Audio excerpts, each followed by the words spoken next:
Mes chaleureuses salutations, vous connaissez déjà, en marge de la cohorte jeunesse créative de Kinshasa, initiée par Enabel, j'ai rencontré Jonathan. Alors Jonathan, c'est le fondateur du groupe Zion.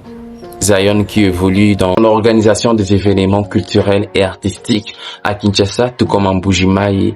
En tout cas, je dis merci à lui, merci de m'avoir donné cette opportunité, merci d'avoir accepté mon invitation. En tout cas, c'est des personnes comme lui qui ont un bagou assez intéressant, qui ont un parcours très riche. C'est pas facile qu'ils puissent nous accepter, nous, des petits médias comme ça. Des youtubeurs. Et vraiment, ça me fait plaisir. Alors, j'en dis pas plus, je vous laisse découvrir ce qu'il a à nous dire. Et il va le faire mieux que moi.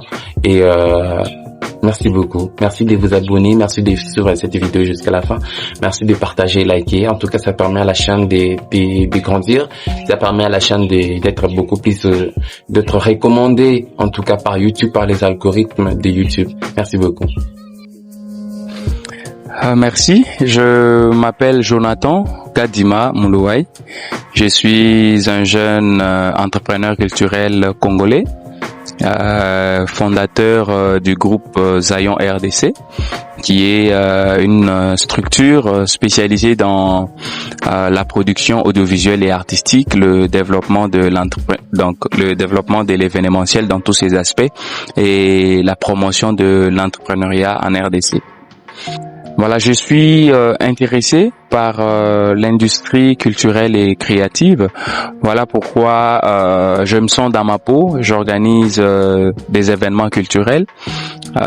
Durant mon parcours, j'ai eu à produire plusieurs artistes congolais, notamment Inosbi, Herman Amissi, Rancia Kukiel, Charlie Vu de Loin, Ruby Mujinga et d'autres artistes.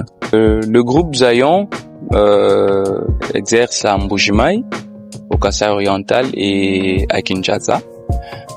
Personnellement, je gère la structure au niveau de Kinshasa, et en province, il y a un autre coordonnateur qui s'en occupe.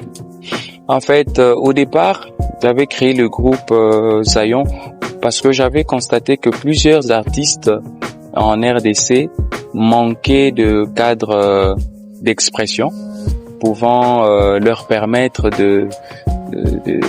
d'exposer, de présenter ce qu'ils savent faire et parfois les aider à progresser, à évoluer dans ce qu'ils font.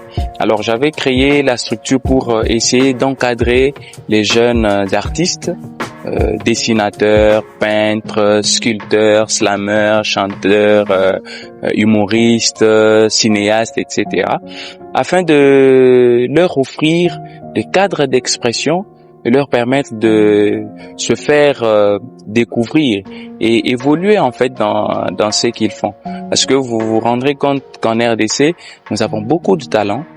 Nous avons même des créateurs de mode ici en RDC.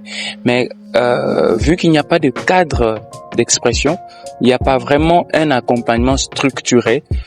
Ces jeunes-là n'arrivent pas vraiment à développer ce qu'ils savent faire.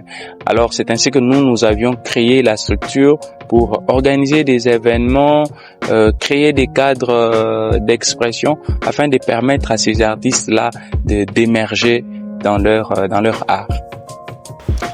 Ma plus grande réussite, je dirais, c'est la réussite du festival Juillet du Rire, auquel j'avais produit l'artiste Herman Amissi.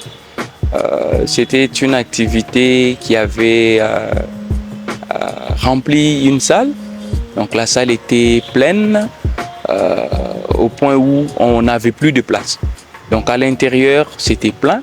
Et à l'extérieur, c'était plein. Et même le propriétaire de la salle m'avait appelé pour me dire, attention, cette salle a un balcon. Si vous continuez à faire entrer votre public, s'il y a peut-être affaissement ou s'il y a quelque chose qui se produit, vous serez tenu pour responsable. Alors, ça me faisait plaisir j'étais fier de voir un si grand monde venir à une activité. Ça, c'est la première réussite.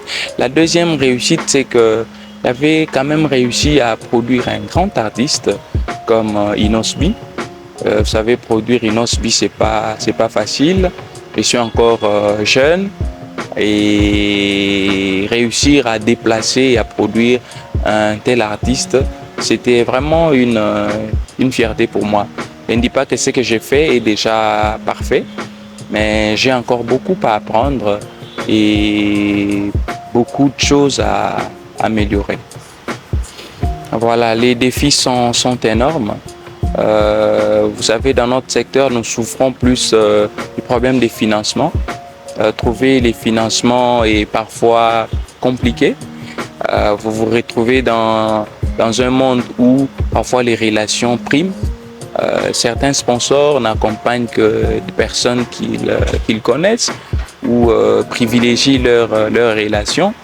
Et c'est pas vraiment facile de trouver des partenaires financiers pour vous permettre d'organiser des si grands événements à l'aise. Et de l'autre côté, il y a certains partenaires aussi qui ne sont pas vraiment sérieux, qui peuvent vous promettre un accompagnement, vous vous mettez d'accord, parfois même vous signez des protocoles d'accord, mais au moment de l'exécution, bon, ils ne prennent plus vos appels jusqu'à un jour de l'événement et vous vous retrouvez. Je ne veux pas ici citer quelques partenaires, mais ce sont des grandes entreprises, des télécoms et autres, que si j'ai cité ici, vous serez choqués. Donc tout ça, ce sont des défis. De notre côté, il y a aussi des artistes, parfois qui ne sont pas sérieux. Vous signez des contrats, vous leur donnez de l'argent et voilà, au moment de la prestation, il va vous sortir des excuses et pour vous rembourser votre argent, ça sera compliqué. Donc tout ça, ce sont des défis auxquels nous faisons face dans notre secteur. En fait, ça nous permet de faire de nouvelles rencontres, ça nous permet de voir ce que les autres font. Et du coup, en regardant ce que les autres font, on arrive à voir et analyser ce que nous faisons à notre niveau, voir quelles sont nos limites, quels sont les points que nous pouvons aussi améliorer. Je suis très heureux, malgré les défis, je me sens à l'aise dans ce que je fais. Merci.